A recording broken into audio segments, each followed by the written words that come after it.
আলামিন বানাইছে। যত কুল কায়নাত দেখতেছি সব কিছুর মালিক কে? সব কিছু আল্লাহ পাক রব্বুল আলামিন বানিয়েছেন। দুনিয়ার জগতের মধ্যে একমাত্র মানুষ ছাড়া সব জাতিগুলিকে আল্লাহ পাক রব্বুল আলামিন বানিয়েছে।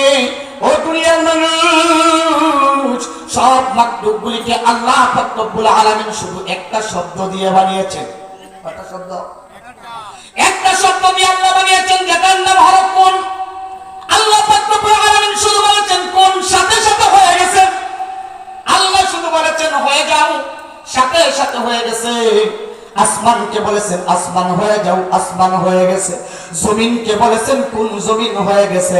আল্লাহ পাক রব্বুল আলামিন যখন যা কিছু বানানোর দরকার শুধু আল্লাহ কোন বলেছেন, সাথে সাথে হয়ে গেছে। কিন্তু মানুষগুলিকে আল্লাহ পাক রব্বুল আলামিন কোন আর ফায়াকুনের মাধ্যমে বানায় নাই। আল্লাহ ডাক দিয়ে কয়, পৃথিবীর মানুষ, আমি আল্লাহ তোমাদেরকে বানাইছি, আমি আল্লাহর কুদরতি হাত দিয়ে। সুবহানাল্লাহ। আল্লাহ কি বলেন? আমি আল্লাহ তোমাদেরকে বানাইছি, আমি আল্লাহর কুদরতি হাত দিয়ে। সুবহানাল্লাহ। দুনিয়ার জগতের মধ্যে যা দেখতেছি সব কিছু আল্লাহ কুন ফায়াকুন বলে বানাইছে, কিন্তু আল্লাহ আমাকে বানাইছে আল্লাহর কুদরতি হাত দিয়া। অবশ্যই মানুষ আমাদেরকে বানানোর জন্য আল্লাহর কোন উদ্দেশ্য আছে, ঠিক না ঠিক? উদ্দেশ্য আছে কিনা নাই? আল্লাহ পাক রব্বুল আলামিন ডাক দিয়ে বলেন, ওয়া মা খালাকাতুল জিন্না ওয়াল ইনসা ইল্লা লিয়াবুদুন। আমি আসমান, জমিন, চন্দ্র, সূর্য সব বানিয়েছি, কিন্তু মানুষ তোমাদেরকে আমি আল্লাহ নিজের কুদরতি হাত নিয়ে এই জন্য বানিয়েছি, তোমরা আমি আল্লাহর গোলামি করবে। সুবহানাল্লাহ। কার গোলামি করব? কার গোলামি করব? আরো আস্তে বলি, কার গোলামি করব? বান্দা আল্লাহ নামটা বললে কষ্ট হয় কিনা? বান্দা আল্লাহ পাক রব্বুল আলামিন ডাক দিয়ে বলেন, ও পৃথিবীর মানুষ, তুমি যখন আমি আল্লাহকে একবার আল্লাহ করে ডাক দাও, আমি আল্লাহ 70 বার বান্দা করে রাখবে। সুবহানাল্লাহ। একবার মাত্র আল্লাহরে আল্লাহ কইয়া ডাক দেই, আমার আল্লাহ এত মহান, এত মহান, এত মহান। বান্দা তুমি যখন আল্লাহকে একবার ডাক দাও, আল্লাহ তোমার নামটা 70 বার তোমাকে বলে ডাক দেয়। এমন কোন মালিক আছে, এমন কোন কে আছে, নেতা আছে যে আমি তাকে ডাক দিলে সে আমার নামটা উত্তম জায়গার মধ্যে বসে আমাকে ডাকবে? কে আছে? শুধু একমাত্র একজন আছেন, তার নাম কি? আল্লাহ তাআলা আমাদেরকে বানিয়েছেন আল্লাহ গোলামি করার জন্য, দাসত্ব করার জন্য, ঠিক কিনা? আল্লাহর দাসত্ব করার জন্য। এখন আমি আল্লাহর দাসত্বটা কিভাবে করব, আল্লাহর হুকুম কিভাবে মানব, আমি আমার জীবনটা কিভাবে পরিচালনা করব, আমি আমার পরিবার কিভাবে পরিচালনা করব, আমি আমার সমাজ কিভাবে পরিচালনা করব, আমি আমার রাষ্ট্র কিভাবে পরিচালনা করব, এইটার জন্য আল্লাহ পাক রব্বুল আলামিন আমাদেরকে একটা গাইডলাইন দিয়ে দিয়েছেন, একটা সিলেবাস দিয়ে দিয়েছেন, একটা কিতাব দিয়ে দিয়েছেন। কিতাবটার নাম আল কোরআন। কিতাবটার নাম কি? আল কোরআন। তাওরাত, জাবুর, ইনজিল, এই তিনটা কিতাব, আরেকটা হলো আল কোরআন। এই চারটি কিতাবের মধ্যে সর্বশ্রেষ্ঠ কিতাবের নাম আল কোরআন। সুবহানাল্লাহ। তাওরাত এটা কিতাব কি কালামুল্লাহ নয়, জাবুর কালামুল্লাহ নয়, ইনজিল কালামুল্লাহ নয়। কালামুল্লাহ মানে আল্লাহর কথা, স্বয়ং আল্লাহর কথা হলেন কুরআনুল কারীম। সুবহানাল্লাহ। মানুষ দুনিয়ার জগতে কত ধরনের বই লিখে, দুনিয়ার জগতের মধ্যে কত ধরনের লেখক কত ধরনের বই লিখে, আজ পর্যন্ত কোন লেখক এই কথা কি বলতে পারছে যে আমার বইয়ের মধ্যে কোনো ভুল নাই? বলেন, বলতে পারছে? বলেন, লেখকের পরিচিতি এবং বিভিন্ন প্রাসঙ্গিক বিষয় লিখে সর্বশেষ অথবা সর্বপ্রথমে লিখক এই কথাটা লিখতে বাধ্য যে আমার লিখায় কোনো ভুল হলে আমাকে ধরিয়ে দিবেন, পরবর্তী সংকলনে সমশুদ্ধ করা হবে, ঠিক কিনা? কিন্তু একটাই মাত্র কিতাব আছে যেটার নাম আল কোরআন। আল্লাহ সর্বপ্রথম চ্যালেঞ্জ দিয়ে বলেছেন, আমি আল্লাহ যেই কিতাবটা তোমাদের জন্য নির্বাচন করেছি এটার মধ্যে কোনো ভুল নাই, ভুলের সন্দেহ নাই। সুবহানাল্লাহ। যালিকাল কিতাবু লা রাইবা ফীহ। আমি তোমাদের জন্য এমন একটা কিতাব নির্বাচন করেছি, এমন একটা কালাম আমি আল্লাহ নির্বাচন করেছি মধ্যে কোনো ভুল নাই। সুবহানাল্লাহ। আল্লাহর নবী রাহমাতুল লিল আলামিন সাহাবায়ে কেরামের সামনে এইভাবে কোরআনুল কারীম তেলাওয়াত করতেন। সাহাবায়ে কেরাম আল্লাহর নবীর তেলাওয়াত শোনার জন্য পাগলের মতন অপেক্ষা করতেন, চাতক পাখির মতন সামনে বসে থাকতেন। আল্লাহর নবী কখন তেলাওয়াত করবে, আল্লাহর নবী কখন তার জবান দিয়ে কথা বলবে, আল্লাহর নবী কোন উপদেশটা সাহাবায়ে কেরামদেরকে দিবে, এই উপদেশটা গ্রহণ করার জন্য সাহাবায়ে কেরামের মধ্যে কেউ লিখতেন, আবার কেউ মুখস্থ করে নিতেন, আবার কেউ এই থেকে সংকলন করে রাখতেন। এক একজন এক এক কাজের মধ্যে ব্যস্ত থাকতো। আল্লাহর নবী কখন কোন কথাটা বলে সাসাদক পাখির মতন মুখের দিকে তাকায় থাকতো।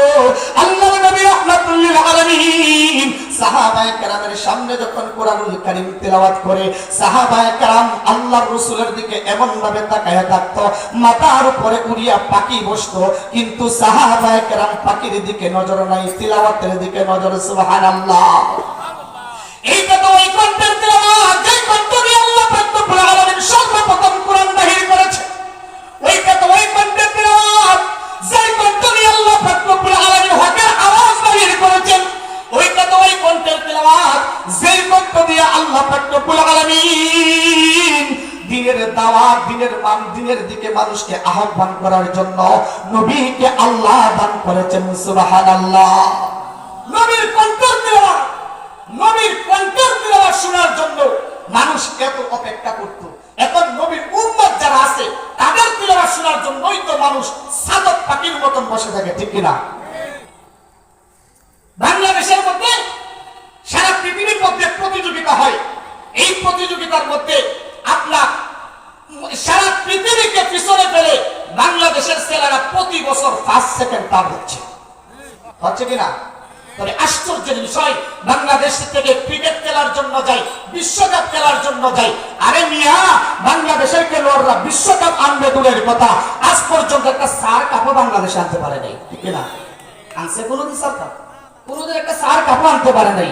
কিন্তু বাংলাদেশের মানুষ একটা বিশ্বকাপ খেলতে গিয়ে একটা সার কাপও আনতে পারে নাই। বাংলাদেশের হাফেজে কুরআনরা কুরআন প্রতিযোগিতার মধ্যে সারা বাংলাদেশকে সারা পৃথিবীর মধ্যে পরিচিত করিয়ে দিয়েছে।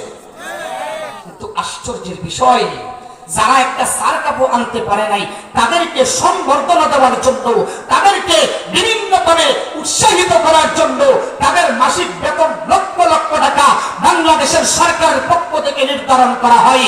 কিন্তু কোরআন যারা যারা কোরআনের মাধ্যমে বিশ্বের বুকে কোরআনকে, বাংলাদেশকে সর্বশ্রেষ্ঠ দেশ বলে পরিচিত করেছে, সরকারের পক্ষ থেকে তাদেরকে কোনো সম্বর্ধনা দেওয়া হয় না। এই দেশের মধ্যে করুণ আসবে নাকি আর কি আসবে বলেন? যেই দেশের মধ্যে কোরআনের মর্যাদা নাই, যেই দেশের মধ্যে কোরআনের সম্মান নাই, কোরআনওয়ালার সম্মান নাই, সেই দেশের মধ্যে করুণ আসবে না তো কি আসবে বলেন? এই কোরআন এর মাধ্যমে আল্লাহ পাক রব্বুল আলামিন সারা পৃথিবীর মধ্যে বাংলাদেশকে পরিচিত করিয়েছে। এই কোরআনটা এমন একটা কোরআন, আল্লাহর রাসূল সাল্লাল্লাহু আলাইহি ওয়াসাল্লাম যখন তেলাওয়াত করতেন সাহাবায়ে কেরাম মনোযোগ সহকারে শুনতেন। শুধু সাহাবায়ে কেরাম নয়, এমনকি কাফেররা পর্যন্ত রাসূলের তেলাওয়াত শোনার জন্য আসতো। সুবহানাল্লাহ। লকডাউন দিয়েছে বাংলাদেশেও, কিছুদিন আগে লকডাউন দিয়েছে, ঠিক কিনা? করোনার সময় লকডাউন দিয়েছে না? কিছু কিছু মানুষ কয় লকডাউন দেওয়া যায় না, বলে কেন? বলে বিভিন্ন জরুরত নেই। আল্লাহর নবী সাল্লাল্লাহু আলাইহি ওয়াসাল্লাম বলেছে, যে এলাকার মধ্যে মহামারী দেখা যায় সে এলাকার মধ্যে মানুষ ঢুকবা না এবং এই এলাকার মানুষগুলি বাহির হবে না। আল্লাহ রাসূল বলেছে দলিল নেই। কিন্তু আমার মুসলমান ভাইরা, আল্লাহর নবী সাল্লাল্লাহু আলাইহি ওয়াসাল্লাম এই কথাটা কেন বলেছেন? আল্লাহর নবী বলেছেন এই জন্যই, যদি মানুষ এটার ভিতরে, এই এলাকার ভিতরে ঢুকে, যদি মানুষের এই রূপটা হয়ে যায়, মানুষগুলি বলবে যে আমি এই এলাকার আসার কারণে আমার এই রূপটা হয়েছে, ঠিক কিনা? কি বলবে? আমি এই এলাকায় যদি না আসতাম তাহলে আমার এই রূপটা হইতো না। এবং এই এলাকা থেকে যদি কোনো মানুষ বাহিরে যায়, বলবে যে এই এলাকার রূপ যদি এখানে না আসতো তাহলে এই রূপটা হইতো না। এতে ইমানের সমস্যা হয়। রোগের কোনো ক্ষমতা নাই যে একজন মানুষের শরীর থেকে আরেকজনের মানুষের শরীরে যাওয়া, ক্ষমতা আছে? আছে? একজন মানুষের শরীর থেকে আরেকজন মানুষের শরীরে যাওয়া রোগের কোনো ক্ষমতা আছে? আল্লাহ নবী সাল্লাল্লাহু আলাইহি ওয়াসাল্লাম লকডাউন দিয়েছিলেন। বলে কেন? বলে একটাই কারণ, মানুষ যাতে এই কথাটা না বলতে পারে এইখানে ঢোকার কারণে আমার এই সমস্যা হয়েছে, এইখানে মানুষ এখান থেকে বাইরে হওয়ার কারণে এই সমস্যা হয়েছে, এই কথা যাতে না বলতে পারে এই জন্য লকডাউন দিয়েছিলেন। আল্লাহর রাসূল দিয়েছিলেন ঈমান বাঁচানোর জন্য লকডাউন, আর বর্তমানে দেওয়া হয় শরীর বাঁচানোর জন্য লকডাউন। ঠিক কিনা? এই জন্য আমার প্রিয় ভাইরা, এই কোরআনুল কারীম আল্লাহ পাক রব্বুল আলামিন আমাদের জন্য নির্বাচন করেছেন। এই কোরআনুল কারীম যদি আপনি আমি নিজের ব্যক্তিগতের জন্য ব্যবহার করতে পারি, নিজের কোরআনটা যদি আমি আমার কোরআনটা যদি আমার কোরআন অনুযায়ী যদি আমার ব্যক্তিগত জীবন পরিচালনা করতে পারি, আমার সামাজিক জীবন পরিচালনা করতে পারি, আমার রাষ্ট্রীয় জীবন পরিচালনা করতে পারি, আল্লাহ পাক রব্বুল আলামিন আমার ব্যক্তিগত জীবন, পারিবারিক জীবন, সামাজিক জীবন দণ্ড বানাইবে। সুবহানাল্লাহ। নারায়ে তাকবীর, নারায়ে তাকবীর। আমাদের আজকের দিন আলোচক জুবাইর আহমেদ পরিবী সাহেব আমাদের মাঝে চলে আসছেন। সবাই বলি আলহামদুলিল্লাহ। আমরা যারা এদিক সেদিক ঘোরাফেরা করতেছি, মেহেরবানি করে আমরা এখানে চলে আসি যে একটা কথাই বলতে চাই, এই যে যতদিন পর্যন্ত আমার বাংলাদেশকে বলা হয় সোনার বাংলাদেশ, আমি বলতে চাই আমার দেশকে সোনার বাংলাদেশ বলি, আমিও সমর্থন করি, বাংলার সকল যুবকরা সমস্ত মানুষ সমর্থন করে। তবে সত্যিকারের বাংলাদেশকে যদি সোনার বাংলাদেশ বানাইতে চাও, এই দেশের মধ্যে কোরআনের আইন বাস্তবায়ন করতে হবে। আল্লাহর কসম দিয়ে বলি, এই দেশের মধ্যে কোরআনের আইন বাস্তবায়ন হলে দেশের মধ্যে চুপ থাকবে না, দেশের মধ্যে বাকপাত থাকবে না, দেশের মধ্যে সন্ত্রাস থাকবে না, দেশের মধ্যে জিহাদ থাকবে না। ঠিক না? যতদিন পর্যন্ত এই দেশের মধ্যে কোরআনের আইন বাস্তবায়ন না হবে, সেনাবাহিনী বলেন, নৌবাহিনী বলেন, আরো কোন বাহিনী নাজিল করলেও সুদ ডাকাত বিদায় হবে না। কি বলেন? কারণ যারা সেনাবাহিনী নিযুক্ত করে তাদের ভিতরে সুরাজ বাপ্পারে ভরপুর, তাদের ভিতরে সুরাজ বাপ্পারে ভরপুর। সুতরাং